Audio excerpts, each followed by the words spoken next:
Benzene Stark a song of ice and fire के सबसे बड़े राज में से एक है। एक वक्त था जब वो विंटरफेल के एक्टिंग लॉर्ड और नॉर्थ का वारिस था, लेकिन कुछ साल बाद बेंजन ने सब कुछ छोड़कर नाइट्स वॉच ज्वाइन किया और एक जबरदस्त फर्स्ट रेंजर बन गया। बुक 1 में हमें वो एक छोटी सी झलक देता है जब वो जॉन स्नो को अपने नेफ्यू के तौर पर गाइड करता है, लेकिन उसके बाद वो कैसल ब्लैक से एक किस्मत बदल देने वाली रेंजिंग पर निकलता है और वापस कभी नहीं आता। जॉन, रॉब और ब्रैन अपने चाचा को याद करते रहते हैं। जॉर्ज आर मार्टिन हर किताब में उनका जिक्र छेड़ते हैं। सवाल सिर्फ एक है, क्या बेंजन सच में मर गया, ठंड से या वाइल्डलिंग्स और व्हाइट वॉकर्स के हाथ से, या फिर वो अभी भी कहीं जिंदा है किसी अजीब सी कंडीशन में बियॉन्ड द वॉल। बुक 1 की शुरुआत होती है 298 एसी से, एगॉन्स कॉन्क्वेस्ट के 298 साल बाद। सभी स्टार्क्स विंटरफेल में इकट्ठे हुए थे। किंग रॉबर्ट अपनी फैमिली के साथ नॉर्थ आया था। बेंजन स्टार्क नेड स्टार्क का छोटा भाई था।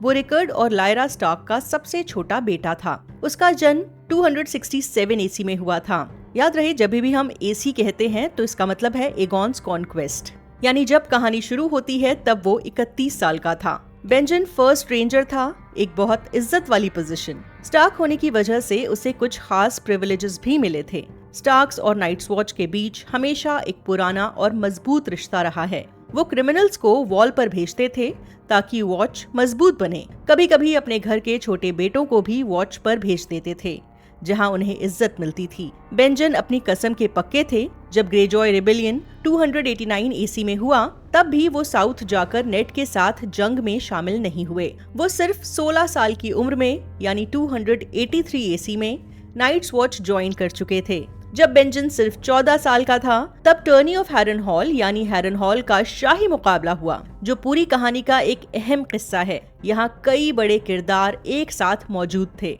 ब्रैंडन, नेड, लायना और Benjen Stark, Robert Baratheon, Howland Reed, Rhaegar Targaryen और Mad King Aerys the second. इसी मुकाबले में सब कुछ शुरू हुआ जिसने बाद में रॉबर्ट्स रिबेलियन यानी रॉबर्ट की बगावत को जन्म दिया। एक छोटी सी बात, हॉलैंड रीड जो बाद में जॉन स्नो के सीक्रेट का सबसे बड़ा गवाह बना, यही स्टार्क भाई बहन से मिला था। लायना ने उसकी तरफदारी की जब कुछ सिपाही उसका मजाक उड़ा रहे थे। उसके बाद हॉलैंड स्टार्क के टेंट में आया और सबसे मिला।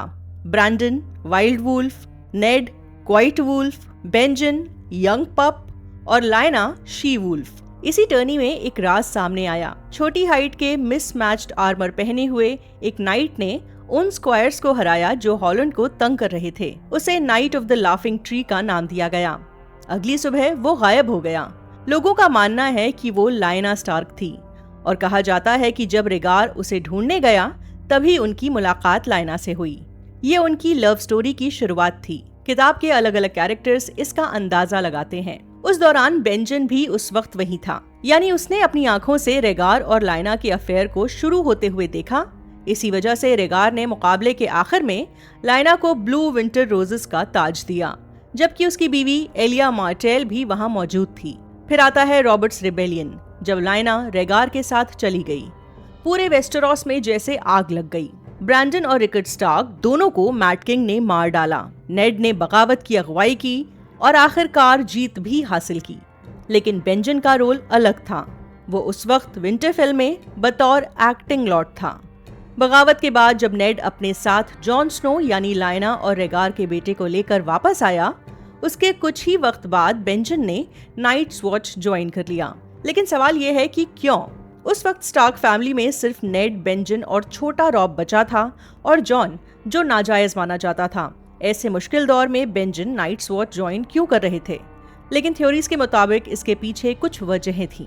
पहली, शायद बेंजन को गिल्ट था कि उसने लायना का राज छुपाया और इसी वजह से सब कुछ बर्बाद हो गया। उसके गिल्ट ने उसे नाइट्स वॉच की प्रतिज्ञा लेने के लिए मजबूर किया। दूसरी वजह, शायद बेंजन को जॉन की असल पेरेंटेज यानी माँ बाप का सच पता था और वो अपने गुनाह की सजा पाने के लिए वॉल पर गया। तीसरी वजह, हो सकता है इसके पीछे पॉलिटिकल रीजन हो। रॉबर्ट ने टारगेरियन लॉयलिस्ट्स यानी टारगेरियन के वफादार लोगों को वॉल पर भेज दिया था, जैसे एलिसर थॉर्न। नेड और बेंजन ने सोचा होगा एक स्टार्क का वॉल पर रहना जरूरी है ताकि स्टेबिलिटी बनी रहे। बुक 1 के दौरान जब जॉन स्नो अभी नाइट्स वॉच का नया सिपाही था, तब बेंजन एक छोटी रेंजिंग पर गया था। उसने जॉन को साथ ले जाने से मना कर दिया था। उसके लफ्ज थे, जंगल मुश्किल है जॉन, तुम अभी रेडी नहीं हो, एक दिन आएगा लेकिन अभी नहीं। उसके बाद वो चला गया और वापस कभी नहीं आया। कुछ दिन बाद गोस्ट यानी जॉन के डायरवुल्फ ने एक व्हाइट वॉकर की लाश ढूंढ निकाली और उसके साथ बेंजन का राज और गहरा हो गया। नाइट्स वॉच के लोगों को बेंजन का घोड़ा मिला, अकेला, खून के निशान के साथ, पर बेंजन खुद वहां नहीं था। सबने समझा कि वो मारा गया, लेकिन उसकी लाश कभी बरामद नहीं हुई। और जॉर्ज आर मार्टिन की दुनिया में जब लाश ना मिले, इसका मतलब होता है कहानी अभी बाकी है। बुक रीडर्स के लिए एक बड़ी डिबेट ये थी, कोल्ड हैंड्स असल में कौन है। कोल्ड हैंड्स एक अजीबोगरीब रहस्यमयी शख्सियत थी जो बियॉन्ड द वॉल सैमुअल टार्ली और ब्रान स्टार्क की मदद करता है। उसका डिस्क्रिप्शन कुछ ऐसा था, उसका चेहरा हमेशा साए के नीचे छुपा रहता था, उसका जिस्म ठंडा था, वो रेवंस और डायरवुल्व्स को कंट्रोल कर सकता था, और सबसे अहम बात, वो कैसल ब्लैक नहीं जा सकता था क्योंकि वॉल का एंशिएंट मैजिक अनडेड्स को रोक देता है। ये सब पढ़कर लोगों ने फौरन कहा, ये तो बेंजन स्टार्क है, और क्लूज भी फिट लगते थे। वो स्टार्क था, फर्स्ट रेंजर था, वो गायब हो गया था और कोल्ड हैंड्स अपनी जिंदगी नाइट्स वॉच के लिए डेडिकेट कर रहा था। लेकिन जॉर्ज आर मार्टिन ने एक इंटरव्यू में कहा था, cold hands is not Benjen Stark, cold hands Benjen Stark नहीं है। गेम ऑफ थ्रोन्स शो ने इस थ्योरी को अलग रास्ता दिया। वहां दिखाया गया कि हाँ, बेंजन ही कोल्ड हैंड्स है। शो में उसे हाफ डेड दिखाया गया। वो ब्रान और जॉन दोनों की मदद करता है। उसे चिल्ड्रन ऑफ द फॉरेस्ट ने ड्रैगन ग्लास से बचाया था ताकि वो पूरा वाइट ना बने। यानी किताबें और शो अलग रास्ते पर हैं। बुक्स में बेंजन अभी भी एक मिस्ट्री बना हुआ है। एक और थ्योरी है, उसके हिसाब से बेंजन स्टार्क का गायब होना द लास्ट हीरो की पुरानी दास्तान को दोबारा जिंदा करता है। द लास्ट हीरो एक लेजेंडरी वॉरियर था। वो लॉन्ग नाइट के दौरान व्हाइट वॉकर्स को जानने और हराने के लिए अपने 12 साथियों के साथ बियॉन्ड द वॉल गया था, लेकिन धीरे धीरे उसके सब साथी मारे गए। सिर्फ उसका डायरवुल्फ और उसकी तलवार बची। बेंजन भी कुछ ऐसे ही गया था अपने साथियों के साथ, और वापस सिर्फ उसका घोड़ा आया।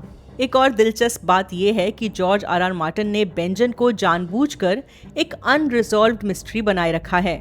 हर किताब में उसका जिक्र किसी न किसी तरह छेड़ दिया जाता है। जॉन उसे याद करता है, ब्रान उसे मिस करता है, सैम और कई रेंजर्स उसकी तलाश करते रहते हैं। ये सब एक ही चीज का इशारा करता है, बेंजन की कहानी अभी खत्म नहीं हुई है। आगे क्या होगा? थ्योरीज बहुत हैं।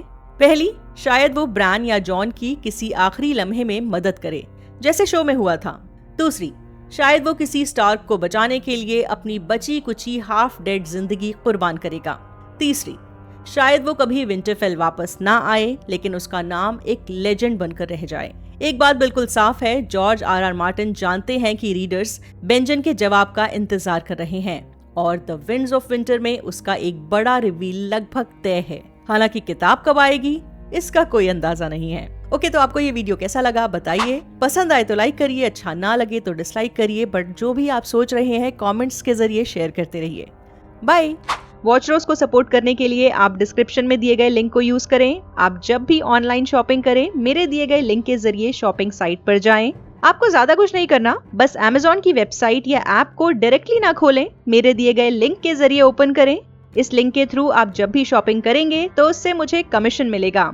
आपके सपोर्ट से मैं अपने चैनल के लिए फुल टाइम काम कर सकूंगी और दूसरा काम नहीं करना पड़ेगा, जिसका मतलब ये हुआ ज्यादा वीडियोस।